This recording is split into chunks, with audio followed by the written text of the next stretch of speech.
one teeny tiny correction. I'm a lifelong Texan, but I did recently move.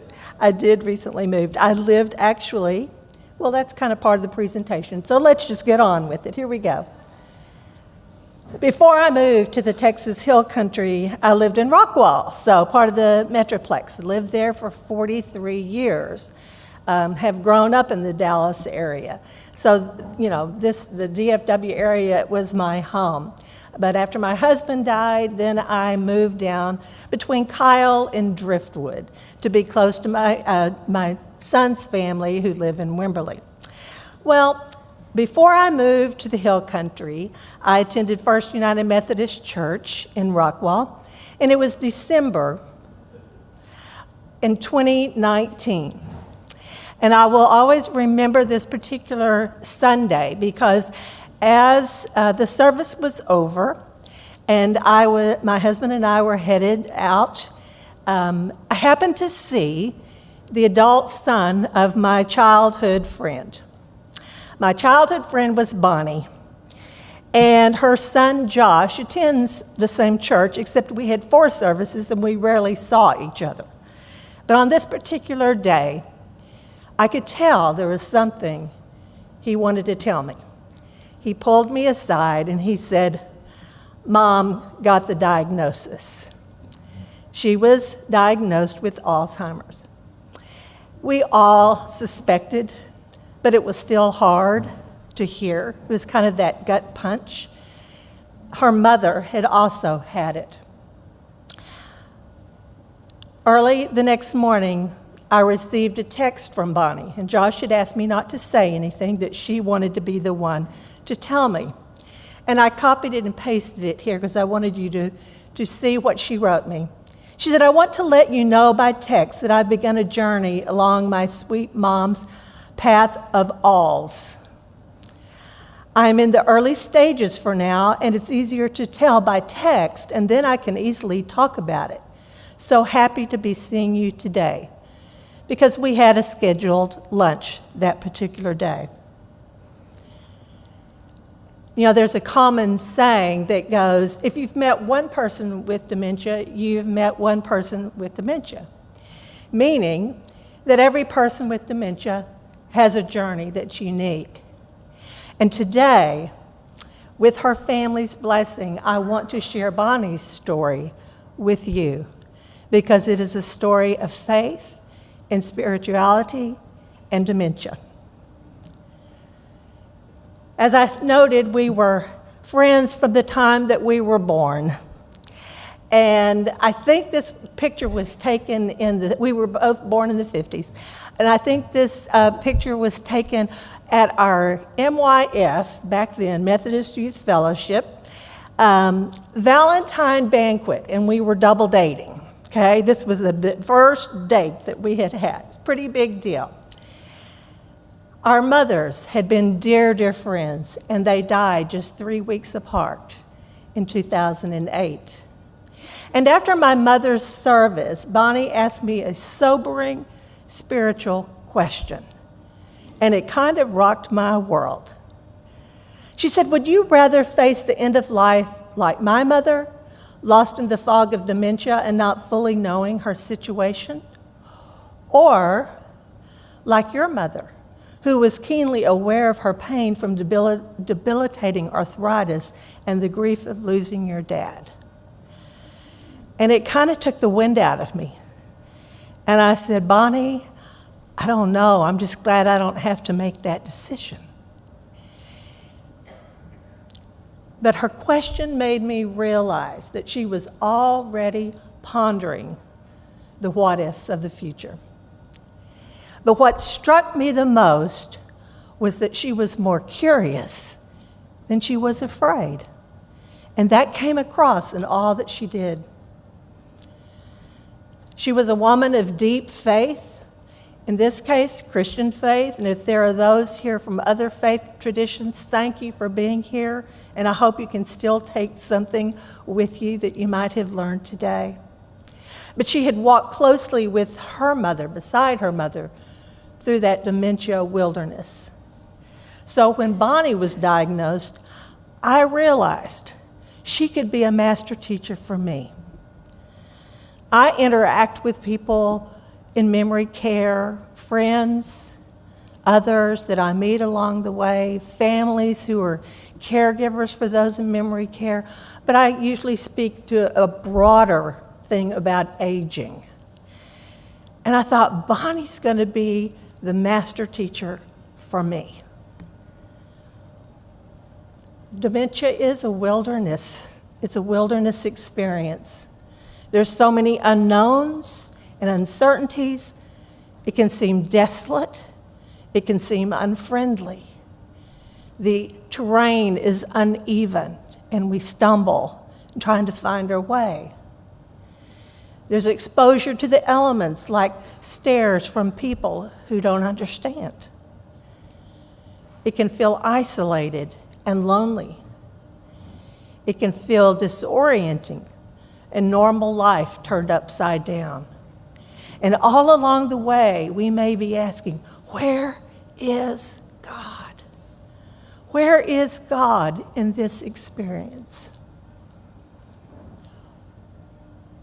Wilderness is the place where danger and promise coexist. Dr. Kinghorn wrote that.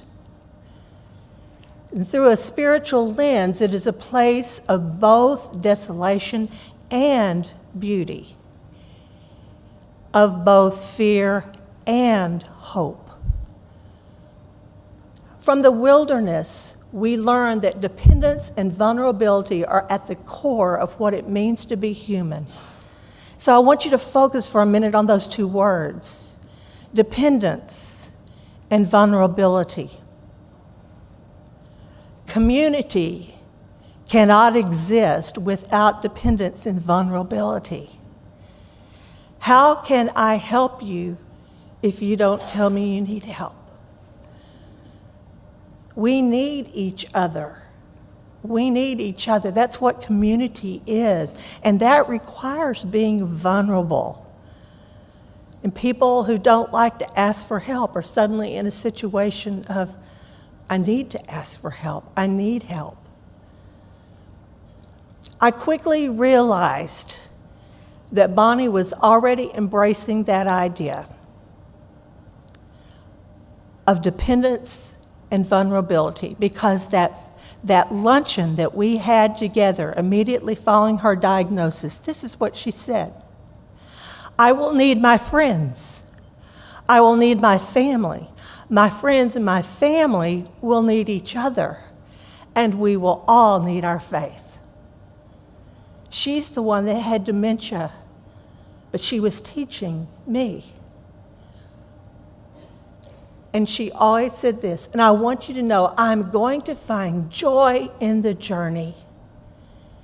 That was her proclamation from day one. And as her t-shirt shows, joy, her daughter, Tricia, said this: one of the things Mom taught me was to be joyful. She told all of us that she wanted to keep her joy. And she did. In those early days following her diagnosis, Bonnie was keenly aware of the wilderness that was before her. She'd experienced this with her mother. But she held to the certainty of a loving God. And she, along with her family, began to prepare. Several years earlier, Bonnie and her husband had moved to Cedar Creek Lake. So they were about an hour and a half from where I lived. And their plan was for Bonnie to stay at home as she made the journey through dementia. They created a fully accessible bedroom and bathroom suite, planning ahead. But Bonnie told me about Plan B, just in case her needs became more than her family and caregivers could handle, emotionally, physically, financially. She said, I've told my family that I trust whatever decisions they might have to make down the road. What a gift she gave at a time when she was still able to articulate that. And so I began to make a trek as often as I could, to take her to her favorite tea room in Maybank. And we would go and we would have lunch and we would laugh and talk and take the long way back home, and I'd stay even then, and we just would have a great day together. And over time, I remember vividly the day that she ordered soup, but she couldn't remember which utensil she needed to use to eat it. And things changed. And not long after, I began to pick up lunch from La Madeleine and pack it and take it to her, and we would eat at her house. And it just began this as often as I could get there. It was such an important thing that I wanted to do, that I needed to do. And all along the way, I'm listening and learning from her. And I began to take different childhood friends, people that we had grown up with. Sometimes one, sometimes two, sometimes four. And we carved out the time to be with her. And the whole time that we were there, it gave her husband a chance to fish or to piddle around his garage and to give him, the primary caregiver, a little respite. The problem with dementia is not that people forget, it is that they are forgotten. It is that they are forgotten. But Bonnie's family and friends vowed that she would not be forgotten or feel forgotten. And we became a community that would walk alongside Bonnie and navigate the wilderness together. Now, obviously, her family, they had the primary weight on their shoulders. But there were so many others that came along to help lighten that burden when we could. Community generally made up of three groups: the persons with dementia, the family members, the supporters of friends, church, neighbors, volunteers, caregivers, any kind of support people. This becomes the community. I don't know if you're familiar with Bishop Kenneth Carter from the United Methodist Church. His book is called Ministry with the Forgotten. And in it, he shines the light on the spirituality of dementia as his wife, Linda, was going through this journey. On the day of Bonnie's memorial service in 2024, I went back to that tea room where Bonnie and I had shared lunch and conversation during the last years of her life. And this time, I was alone. This time I was alone because my husband had died during that period of time. And I sat at that table, and it was deliberate. I could have gone with friends, but I went back to that tea room. And I sat at that table, and I began to make a list of all the things that she had taught me. And that's what I want to share today. In community, we can learn from each other. We cannot teach or help one another if we are isolated. That was her first lesson to me. You may be familiar with this book, Through the Wilderness of Alzheimer's. It's written by a couple, and the man, the husband in it, is the one that had dementia. And he wrote this. He said, "Patients in the early stages of dementia can be responsive and articulate. We should listen to them and learn from them." And I wanted to take his advice. So when Bonnie spoke, I listened. I listened very intently. Like Bonnie, Bob Simpson looked at his dementia through a spiritual lens. He said, "I always knew I was going to die. There's an end somewhere, and we never know when. But I have a growing feeling of trust and a sense of God's presence. And oh my, how I saw that in my friend. So every visit, I made notes of things that Bonnie had said that I wanted to be remembered. Sometimes I wrote them down, sometimes I put them in my phone.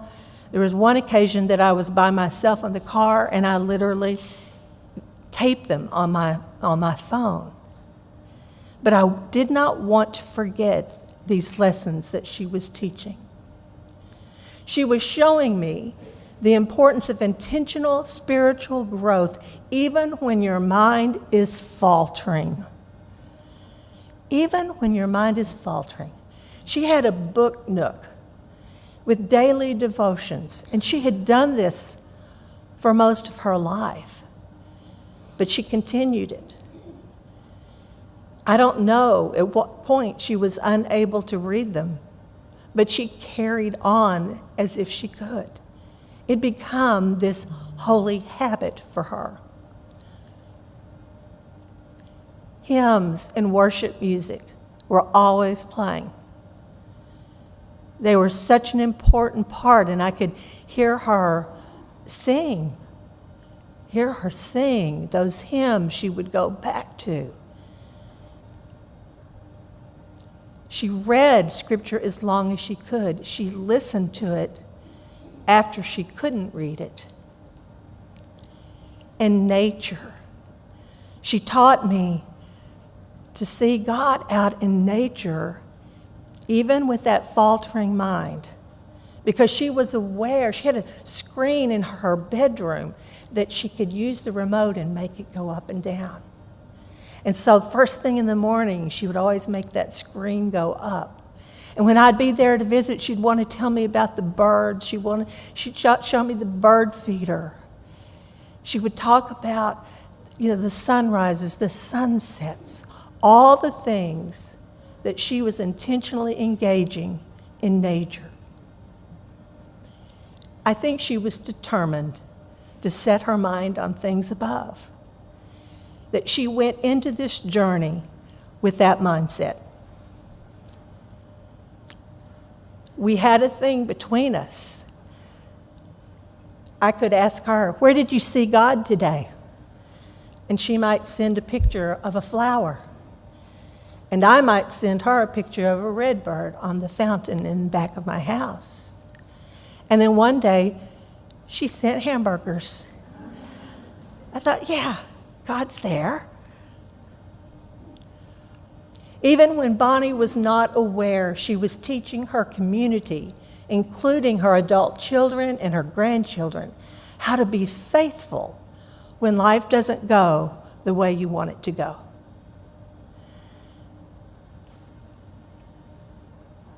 She was finding joy on the journey. The second thing she taught me, community builds identity. I remember her saying, "I want to belong. I want to belong." Human identity cannot be reduced to medical evaluations.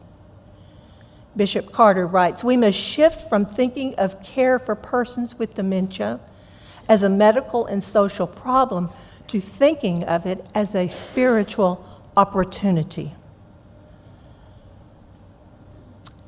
It was some years ago that I was doing a keynote at a National Caregivers Conference, and Dr. Peter Rabines, who was one of the co-authors of the 36-hour day that many of you probably know.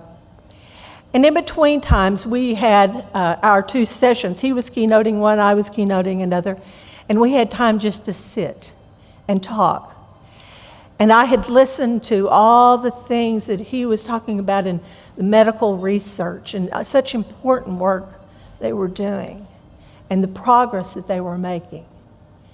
And then he turned to me and he said, "But I so appreciate what you do because you bring the wholeness, you bring the spirituality, and it's those two things working together.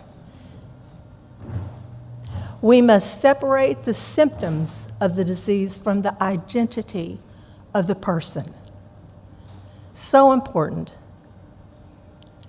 Looking at dementia through a spiritual lens alongside medical science and technology gives us a complementary perspective.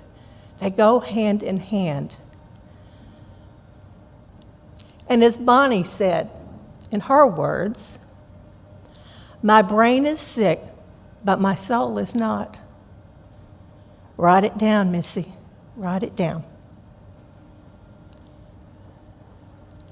She said, "I'm still Bonnie. I'm still a wife, mother, sister, and grandmother. I'm still a friend and a neighbor. I'm still a retired teacher, a church member, a volunteer for Cairo's prison ministry.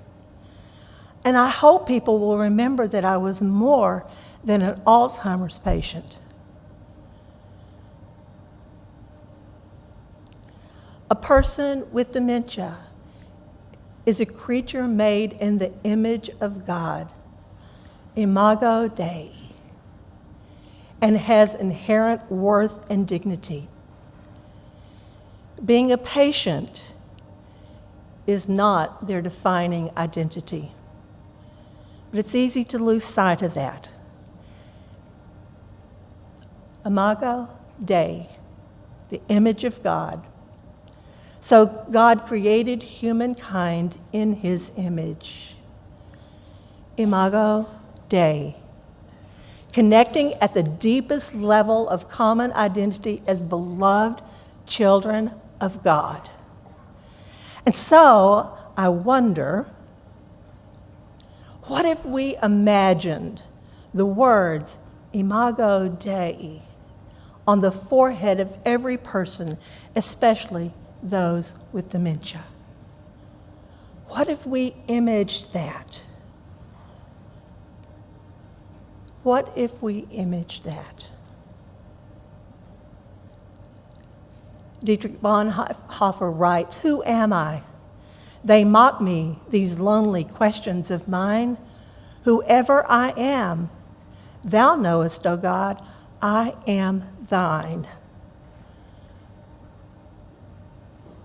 Bonnie wrote, she said, "I want to be a part of everyday life for as long as I possibly can. I want to be included. I don't want to just sit on the sidelines." And so here she is playing a Christmas game with her family because she was involved. She was involved. She was a participant and not just on the sidelines. She participated in worship. And this picture, it's almost miraculous to believe, but it was just like 2 weeks before she died. And here she is. She was not just a recipient, but she was a participant. Spirituality is best lived out in community. We need each other. If we just look at the state of our world, we need each other. Bob Simpson, the man that had dementia, wrote about himself. He said, "It's like I'm invisible. No one talks to me. I never in my life felt so much like I don't belong. I still want to be needed in some way." It helps so much, he continues, when people tell me things, tell my story, things I've seen or done or what I've meant to them. It's like I still exist. Isn't that what we all want? And so, with those childhood friends, I would take along. And when Bonnie was unable to remember the stories, we told the stories for her. We told the stories of when we were all in the cherub choir at church and we pointed out who was who. And the different events that we had gone to in our MYF or our parents, get-togethers. And we shared the stories, and she was so included. In community, we all hold memories for one another. We are stewards of their memories. We are stewards of their memories. It's the responsibility of the community to tell the backstories of the person with dementia when that person no longer can. We need to be the ones to tell their stories. Stories help caregivers to know the fullness of the person's life so they don't unintentionally reduce someone to being the woman in room 232. I was speaking at the United Methodist Church of the Resurrection, which is in the United States is our largest Methodist church in Leawood, Kansas. And they have a wonderful care ministry, wonderful. They do so many things so well and so beautifully, and they inspire us all to do and be better. And I remember thinking as I was preparing for this event, I thought, I hope I have something that will help them, because they're doing so many things well. You know, I hope that there's something that I can bring that will help them. And at break, this group of women came running over to me and they said, "Oh, that was just great." And I'm like, "Really? What? You know, what did I say?" And they said, "When you told us that you want us to know 100 things about the person." And that's my encouragement for those that are involved in professional caregiving and whatever, or volunteers. And I don't mean that you go in with a list on one day and say, I want to know 100 things about this person, but to ask, you know, find, maybe it's as simple as they don't like lima beans, or that they jumped out of an airplane when they were 18, or that they've been to Antarctica. Whatever it may be, find out the backstories of that person. Because what they discovered was that they were serving. They would go to memory cares or assisted livings, and they would serve communion, and they might have a service. They said, we walked away not knowing the person. We walked away not knowing the person. And what you told us is that it's about building relationships. So keep that in mind about the 100 things. When my mother, in the last couple of years of her life, and the last 2 years were especially hard, and there were caregivers in and out, and so one of the things I did was just to make a wreath. And it started on the top right with pictures from her childhood. And then as a teenager, a young woman, a newlywed, when she was with my dad in World War II, being a mom, being a grandmother, and just went around the wreath. And what I discovered was that it opened up conversation to people. Yeah, that I wanted them to see the fullness of her life, even when she was unable to articulate it. When we look at dementia through a spiritual lens, we focus on relationships. Bonnie and I texted. It'd be photos or sometimes a video or music. We talked on the phone. We laughed. We visited in person. And even as her dementia progressed, I left every visit inspired and buoyed by her faithfulness. I was not depressed, even as the changes came, because she was leading the way. One day she sent me this. I had a wonderful time at the beach with Jenny's family over spring break. I wanted you to see me reading my copy of your devotional journal, Beach Calling. Notice the layers it took for me to be out there. And I cherish that. I cherish that. They're still on my phone. I won't relinquish them. Third, she taught me that navigating the wilderness and community helps us to know that we are not alone. It reminds us of that. Adam Hamilton, the minister at Church of the Resurrection I was referring to, said this: in community we are called to be the signs of Emmanuel, to act as a reminder that God is with you, to come alongside and say, I am with you on this journey. I am with you. And that's what we're called to do in community. Or another way to look at it is being a stretcher bearer. If you know the scriptures from the four that carried their friend to Jesus, letting him down through the roof. There's a Sunday school class in Rockwall at First Methodist, and after one of the class members was diagnosed, they devised a plan. And so every week on Friday nights, there was a small group of them that would go out to eat, like several couples. And they kept this going for as long as they could.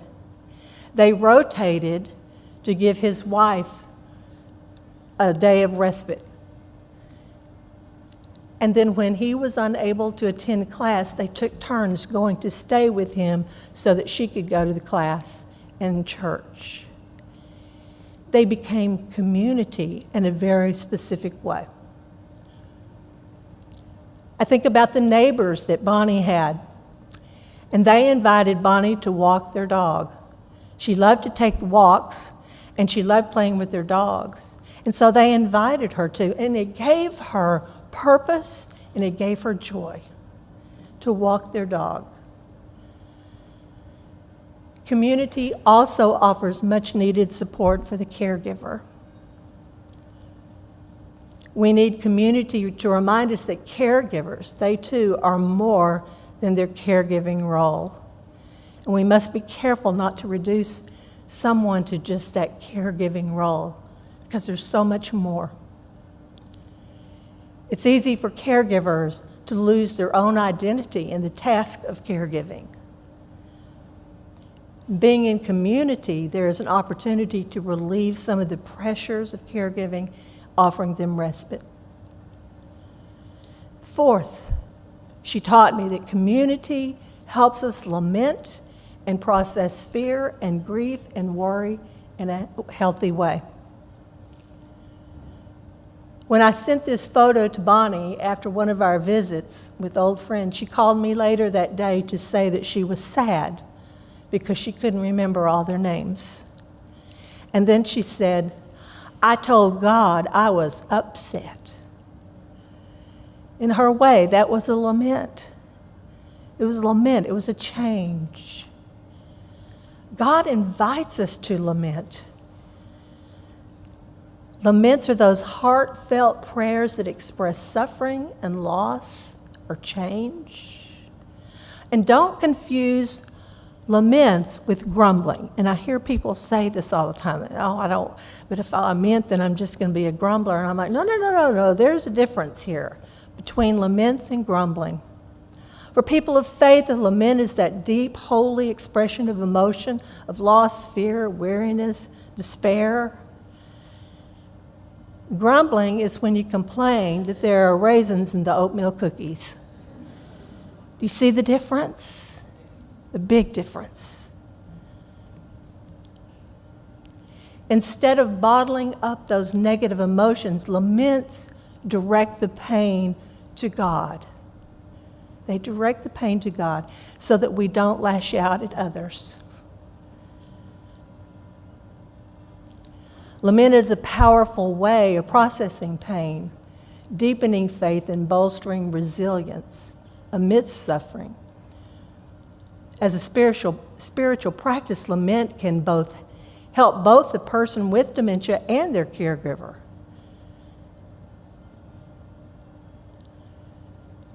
Bishop Carter writes, the emotional, physical, financial, and spiritual strain on caregivers is incalculable.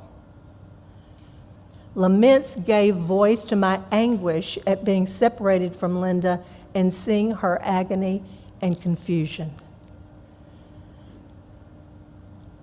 In my book, From Dry Bones to Living Hope, one of the exercises I have people do is to finish the phrase, gone are the days when.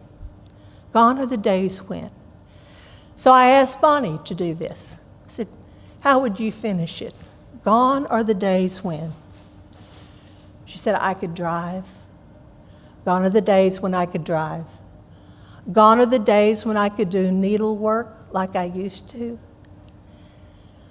Gone are the days when I could go shopping by myself. And for the person that's the caregiver, how would you finish it? Gone are the days when we could plan and go on a big trip.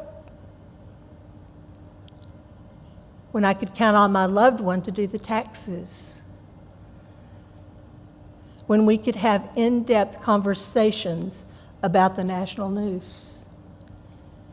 So I wonder how you might finish that if you are the caregiver. And let that rumble through your head today.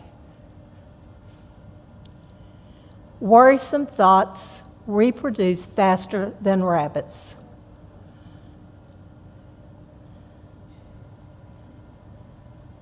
Yeah? But I love this. The simple act of reassurance from another human being casts out fear. That's why the support groups are so important.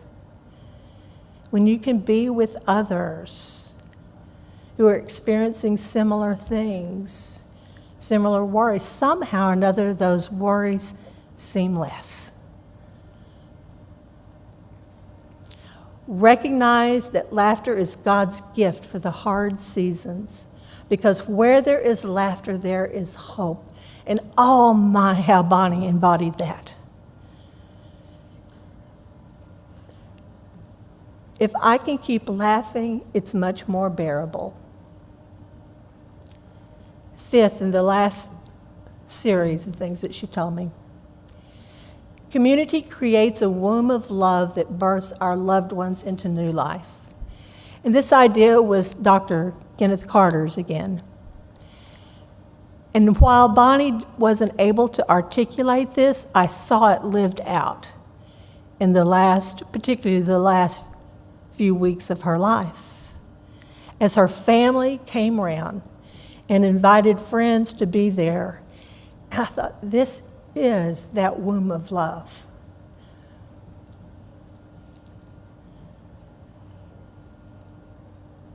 Community in the wilderness. I don't know if you can see that well, but it's a dance. Bearing each other's burdens and permitting others to help bear our burdens, that is the dance of love. Sometimes you may be the one that's holding somebody up, and sometimes you're going to be the one that's being held up. That is the dance of love. To recognize caregiving as a sacred vocation and caregivers as indispensable participants in the triune God's dance of love, and contribute immeasurably to the quality and life of those with disabilities as well as those who give aid. The sacred dance of love is why we're here today. Thank goodness for James L. West Center for Dementia Care. Bonnie didn't have the opportunity to have anything as wonderful as this center that was near her. And I have a feeling, and I do hope, that you understand how fabulous the opportunities are here and what a support you have here. Because as I was listing the things that Bonnie taught me, I thought, James L. West is doing them, every one of them. In the community, we learn from each other. Community builds identity, a sense of belonging. Yes. Community helps us know that we are not alone. Yes. Community helps us lament and process fear and worry and grief in a healthy way. Yes. And community creates a womb of love. This is what spirituality of dementia is all about. A community where all are able to use their gifts. Those with dementia, friends, family, caregivers, all. So that those with dementia are not just receiving, they are also giving and participating. Together, they weave a womb of love where Imago Dei is seen on the forehead of each person. When we look at people with dementia through a spiritual lens, we are reminded that you're a person to love, not a problem to solve. Thanks be to God for James L. West Center for Dementia Care. And so I'll finish with Bonnie's story. On the day that I had lunch with her, that following her diagnosis, she said, "I'm not afraid. God will always find me in the wilderness." And indeed, he did, and he found us too. Thank you.